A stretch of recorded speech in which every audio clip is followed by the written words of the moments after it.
good afternoon, everyone. This is Cynthia Guazda, Community Services Librarian at Hagaman Library in East Haven. Today I'd like to share with you some of our new adult fiction that just came out this July. So I'm going to share some of that with you today.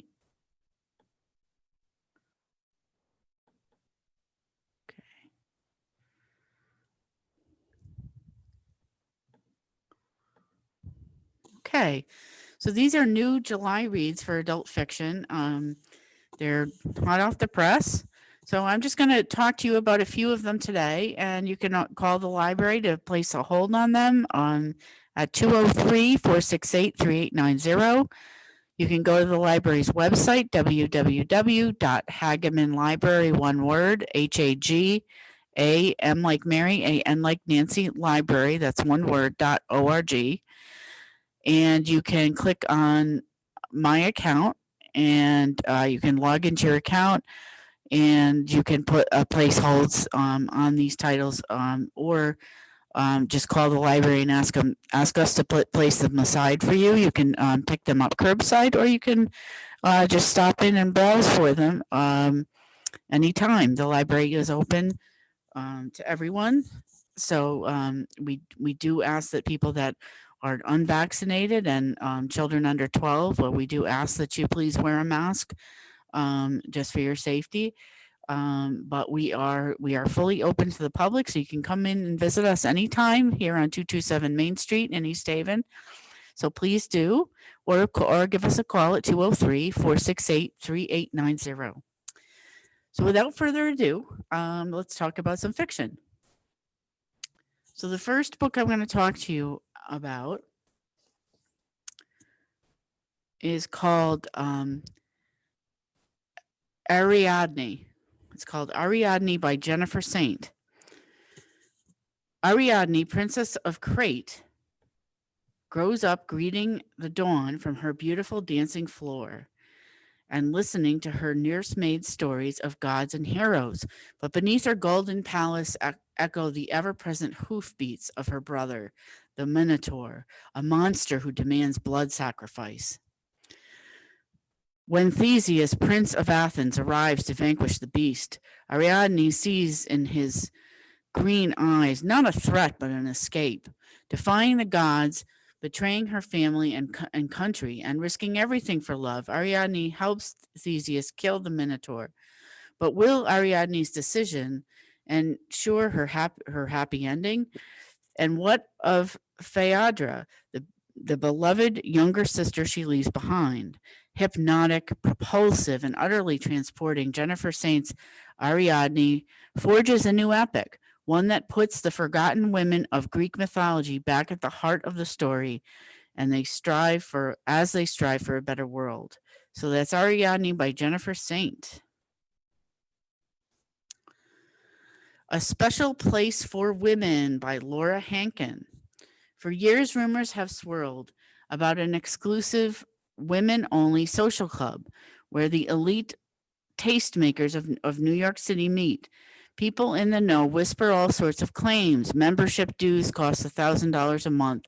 Last time Rihanna was in town, she stopped by and got her aura read. The women even handpicked the city's first female mayor, but no one knows for sure. That is, until journalist Jillian Beckley decides she's going to break into the club. With her career in free fall, Jillian needs a juicy scoop, and she has a personal interest in bringing these women down. But the deeper she gets into this new world where billionaire girl bosses mingle with occult-obsessed bohemians, the more Jillian learns that bad things happen to those who dare to question the club's motives or giggle at its outlandish rituals. The select group of women who populate the club may be far more powerful than she ever imagined, and far more dangerous, too. One of this summer's most anticipated novels, A Special Place for Women, is already in development at Paramount as an upcoming TV series to be co-produced by comedian Samantha Bee. That's A Special Place for Women by Laura Hankin. A Peculiar Combination by Ashley Weaver. Electra McDonald has always known that the way she and her family earn their living is slightly outside of the law. Breaking into the homes of the rich and picking the locks on their safes may not be condoned by British law enforcement, but World War II is in full swing.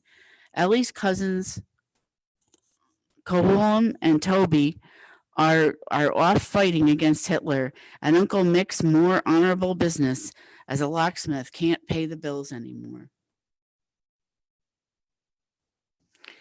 So when Uncle Mick receives a tip about a safe full of jewels in the empty house of a wealthy family, he and Ellie can't resist. All goes as planned until the pair are caught red-handed. Ellie expects them to be taken straight to prison, but instead they are delivered to a large townhouse where government official Major Ramsey is waiting with an offer. Either Ellie agrees to help him break into a safe and retrieve blueprints that will be critical to the British war effort before they can be delivered to a German spy, or he turns her over to the police. Ellie doesn't care for the Major's imperious manner, but she has no choice, and besides, she's eager to do her bit for king and country. She may be a thief, but she's no coward. When she and the Major break into the house in question, they find instead the purported German spy dead on the floor, the safe already open and empty. Soon Ellie and Major Ramsey are forced to put aside their differences to unmask the double agent as they try to stop Allied plans falling into German hands. That's called A Peculiar Combination by Ashley Weaver. Swimming Back to Trout River by Linda Rui Feng. In the summer of 1986, in a small Chinese village, 10-year-old Junie receives a momentous letter from her parents, who had left for America years ago. Her father promises to return home and collect her by her 12th birthday. But Junie's growing determination to stay put in the idyllic countryside with her beloved grandparents threatens to derail her family's shared future. What Junie doesn't know is that her parents, Momo and Cassia, are newly estranged from one another in their adopted country, each holding close private tragedies and histories from the tumultuous years of their youth during China's Cultural Revolution. While Momo grapples anew with his deferred musical ambitions and dreams for Junie's future in America, Cassia finally begins to wrestle with a shocking act of brutality from years ago. In order for Momo to fulfill his promise, he must make one last desperate attempt to reunite all three members of the family before Junie's birthday, even if it means bringing painful family secrets to light. Swimming Back to Trout River weaves together the stories of Junie, Momo, Cassia, and Dawn, a talented violinist from Momo's past, while depicting their heartbreak and resilience, tenderly revealing the hope, compromises, and abiding ingenuity that make up the lives of immigrants. That's Swimming Back to Trout River by Linda Rui Feng.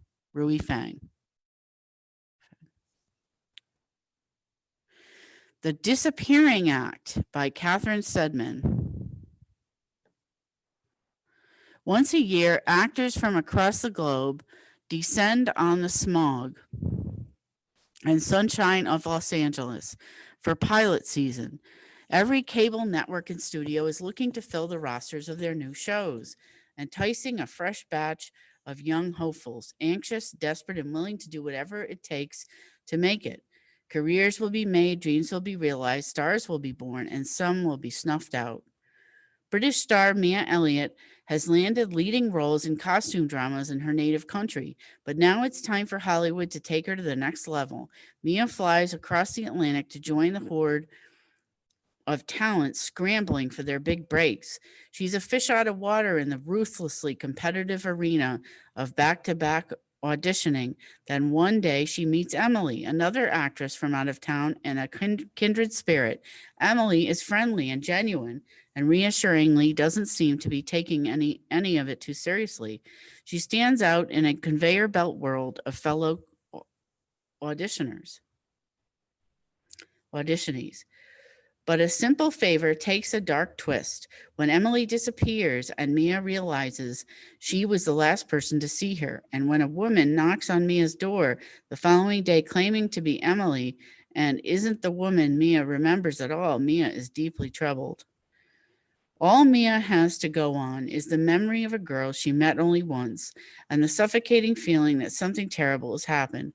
Worse still, the police don't believe her when she claims the real Emily has gone missing. So Mia is forced to risk the role of a lifetime to try to uncover the truth about Emily, a gamble that will force her to question her own sanity as the truth goes beyond anything she could have ever imagined.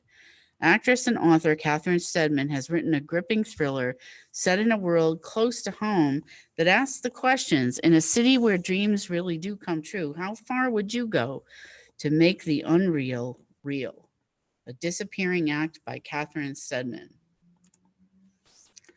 The Godmothers by Camille Aubrey.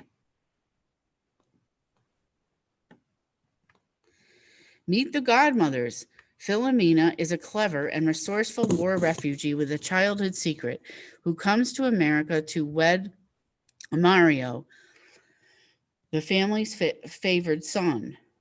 Ami, a beautiful and dreamy French girl from upstate New York, escapes an abusive husband after falling in love with Johnny, the oldest of the brothers. Lucy is a tough as nails Irish nurse. She ran away from a strict girls' home and marries Frankie, the sensuous middle son. And the glamorous Patrina, the family's only daughter, graduates with honors from Barnard College despite a past trauma that nearly caused a family scandal. All four women become godmothers to one another's children, finding hope and shelter in this prosperous family and their sumptuous Greenwich Village home, and enjoying New York life with its fine dining, opulent department stores, and sophisticated nightclubs. But the women's secret pasts lead to unforeseen consequences and betrayals that threaten to unravel all their carefully laid plans. And when their husbands are forced to leave them during the Second World War, the godmothers must unexpectedly contend with notorious gangsters like Frank Costello and Lucky Luciano, who run the streets of New York City. Refusing to merely imitate the world of men, the four godmothers learn to put aside their differences and grudges so that they can work together to protect their loved ones and to find their own unique paths to success, love, forgiveness, and the futures they've always dreamed of. The Godmothers by Camille Aubrey. What Comes After by Joanne Tompkins. In misty coastal Washington state, Isaac lives alone with his dog, grieving the recent death of his teenage son, Daniel. Next door, Lori, a working single mother, struggles with a heinous act committed by her own teenage son. Separated by only a silvery stretch of trees, the two parents are emotionally stranded, isolated by their great losses, until an unfamiliar 16-year-old girl shows up, bridges the gap, and changes everything. Evangeline's arrival at first feels like a blessing, but she's also clearly hiding something. When Isaac, who has retreated into his Quaker faith, isn't equipped to handle her alone, Lori forges her own relationship with the girl. Soon all three characters are forced to examine what really happened in their overlapping pasts and what it all possibly means for a shared future.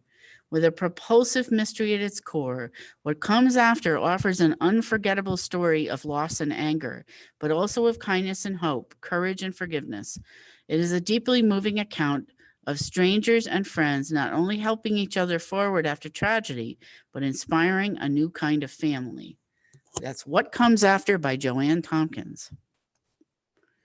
Whereabouts by Jhumpa Lahiri.